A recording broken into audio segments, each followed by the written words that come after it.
সিলেটের শাহপরান রহমতুল্লাহ আলাইহি মাজার এলাকায় অসামাজিকতা বিরোধী আলেম জনতার সঙ্গে উরুসপন্থীদের সংঘর্ষ হয়েছে।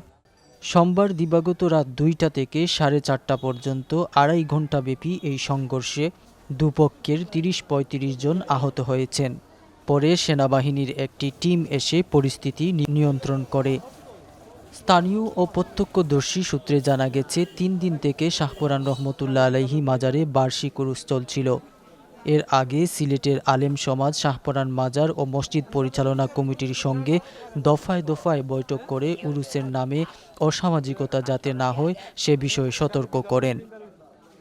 এসব বৈঠকে কমিটির নেতৃবৃন্দ উরুসে কোনো অসামাজিকতা হবে না বলে প্রতিশ্রুতি দেন। এ অবস্থায় ৩ দিন আগে শুরু হয় মাজারে উরুস। উরুস চলাকালীন তৃতীয় কোনো পক্ষ যাতে বিশৃঙ্খলা পরিস্থিতির তৈরি না করতে পারে সেজন্য আলেম সমাজের একটি প্রতিনিধি দল প্রথম দিন থেকেই মাজার এলাকায় অবস্থান করেন এবং সার্বিক বিষয়ে নজরদারি রাখেন।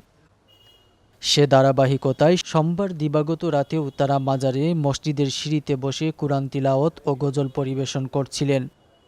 এ সময় উরুসে আসা মাথায় লাল কাপড় বাঁধা কিছু লোক তাদের উপর হামলা করে মারধর করতে শুরু করেন। হামলার শিকার মাদ্রাসা ছাত্র শিক্ষকরা এ সময় মসজিদের ভিতরে আশ্রয় নেন। হামলাকারীরা বাইরে অবস্থান নিয়ে তাদের হুমকি-ধমকি দিতে থাকেন।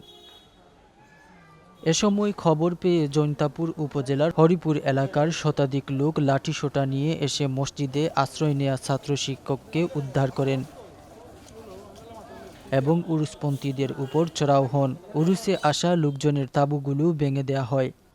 এ সময় দুপক্ষের মাঝে সংঘর্ষ হয় এবং দুপক্ষের ৩০-৩৫ জন আহত হন। পরে ভোর রাত ৪:৩০টার দিকে সেনাবাহিনীর একটি টিম এসে পরিস্থিতি নিয়ন্ত্রণ করে।